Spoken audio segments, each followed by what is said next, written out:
Hospital Secunderabad సుఖీభవకు తిరిగి స్వాగతం.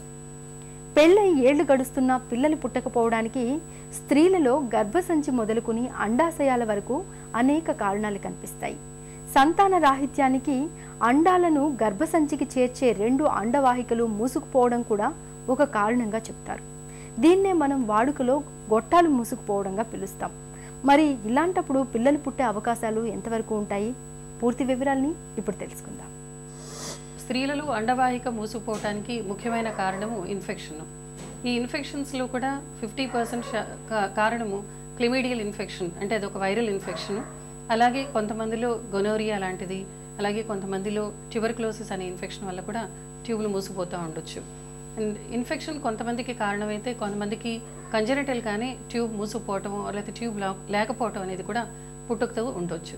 ఈ అన్ని కారణాల వల్ల అండం ఉత్పత్తి అయ్యి విడుదలైనా కూడా అండవాహిక మూసుకుపోయి ఉంటే అండము కణం కలుసుకునే అవకాశం అనేది తగ్గుతుంది. సో ఇలాంటి వాళ్ళలో మనం ట్యూబ్ కనుక ఓపెన్ చేయలేకపోతే next treatment test tube baby పద్ధతి అవుతుంది.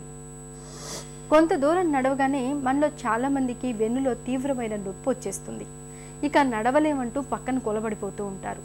తొడలు, పిరుదుల భాగాల్లో కూడా బాగా నొప్పిగా అనిపిస్తూ ఉంటుంది.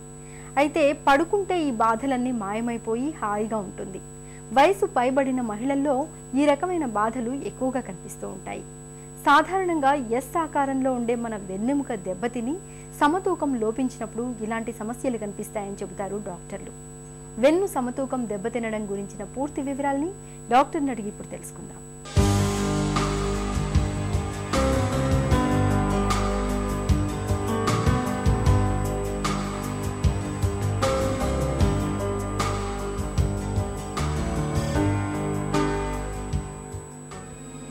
వెన్ను సమతూకం దెబ్బతినడం అంటే ఏంటి? దీంట్లో మనం 2 రకాలు ఉన్నాయండి స్పైనల్ ఇంబ్యాలెన్స్లో. ఒకటి ఏంటంటే కొరోనల్ ఇంబ్యాలెన్స్ అంటాము, రెండోది సాజిటల్ ఇంబ్యాలెన్స్. కొరోనల్ ఇంబ్యాలెన్స్ అంటే మనం వెన్నుని ముందు నుంచి కానీ మనం వెనక నుంచి కానీ పరీక్షించినప్పుడు వెన్ను నార్మల్గా స్ట్రైట్గా ఉంటుంది. అంటే మనం ఈ ప్లేన్నే మనం కొరోనల్ ప్లేన్ అంటాం. అదే మనం వెన్నుని పక్క నుంచి గమనించినట్లయితే వెన్ను ఎస్ షేప్లో ఉంటుంది. దీన్నే మనం సాజిటల్ ప్లేన్ అంటాం. అంటే ఏంటి, ఇప్పుడు కొరోనల్ ఇంబ్యాలెన్స్ అంటే ఈ స్ట్రైట్గా ఉన్న వెన్ను పక్కకి వంగిపోవడాన్ని మనం కొరోనల్ ఇంబ్యాలెన్స్ అంటాం. అదే సాజిటల్ ఇంబ్యాలెన్స్ అంటే వెనక నుంచి ఎస్ ఆకారంలో ఉన్న స్పైన్, ఆ ఎస్ ఆకారం దెబ్బతినడాన్ని మనం సాజిటల్ ఇంబ్యాలెన్స్ అంటాం. వెన్ను సమతూకం ఎందుకు దెబ్బతింటుంది? ఇప్పుడు వయసు పెరిగే కొద్దీ మన వెన్నులో, అంటే ఇప్పుడు వెన్నులో ఉన్న భాగాల్లో ఎక్కువగా డిస్క్లు అరిగిపోవడం, అదే వెన్నుపూసల మధ్యలో ఉన్న ఈ ఫ్యాసెట్ జాయింట్స్ అనేవి అరిగిపోవడం, అంతేకాకుండా బోన్స్లో కాల్షియం తగ్గిపోవడం, ఇవన్నీ మనకి వయసు పెరిగే కొద్దీ మార్పులు వస్తూ ఉంటాయి.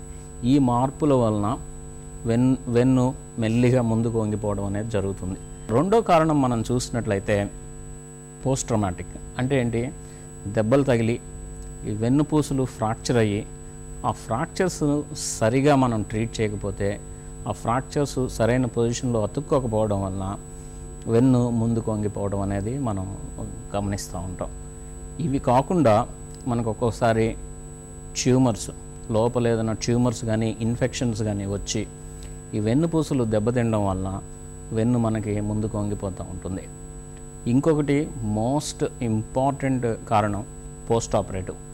ఒక్కొక్కసారి మనకి లోపలున్న కండిషన్ని, ఈ బ్యాలెన్స్ సరిగా ఉన్నదా లేదా అనే విషయాన్ని మనం గమనించకుండా మనం వెన్నులో ఉన్న ఇబ్బందిని సరిచేయడానికి ఏదైనా ఆపరేషన్ చేసినా కానీ, లేకపోతే వెన్నులో మనకి సపోర్టింగ్ స్ట్రక్చర్స్ చాలా ఉంటాయి వెనకాల, ఈ లామినా అని లిగమెంట్స్ అని అవి చాలా ఉంటాయి.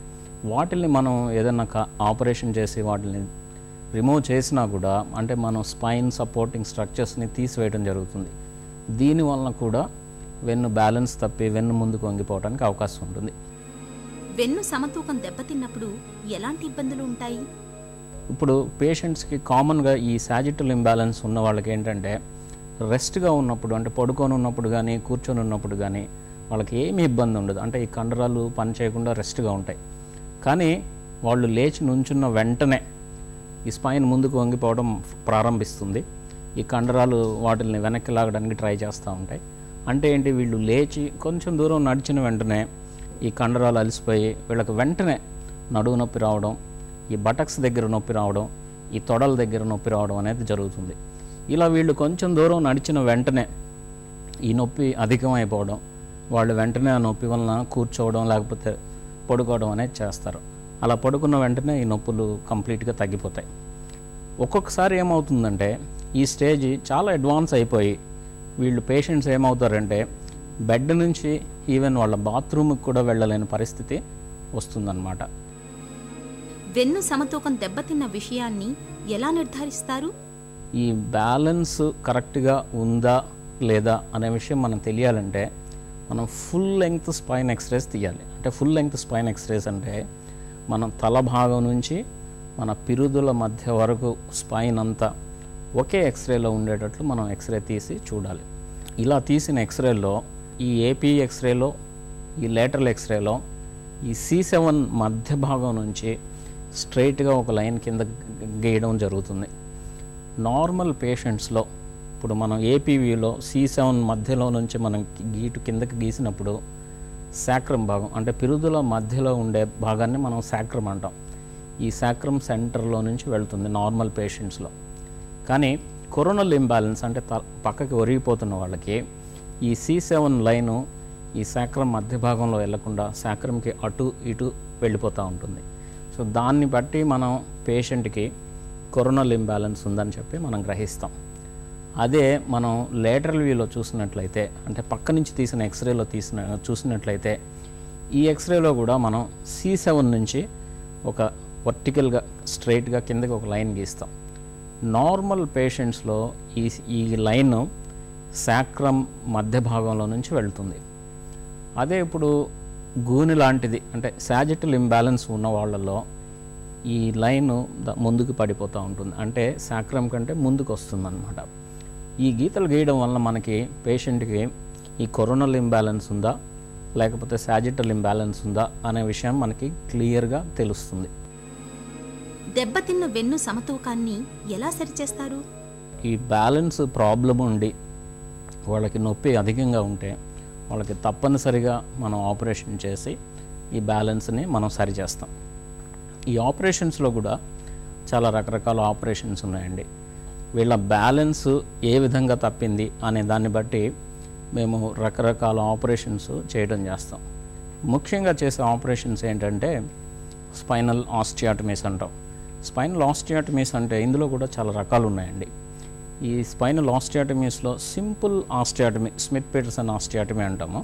అంటే ఏంటంటే వెన్నుపూసల మధ్య ఉన్న జాయింట్స్ని మనం బ్రేక్ చేసి ఈ వీటిని ముందుకు వంగిపోయిన వెన్నుపూసలను వెనక్కి తీసుకొని రావడం అనేది జరుగుతుంది. రెండో రకమైన ఆస్టియాటమీ ఏంటంటే PSO అంటాం. అంటే పెడికల్ సబ్ట్రాక్షన్ ఆస్టియాటమీ.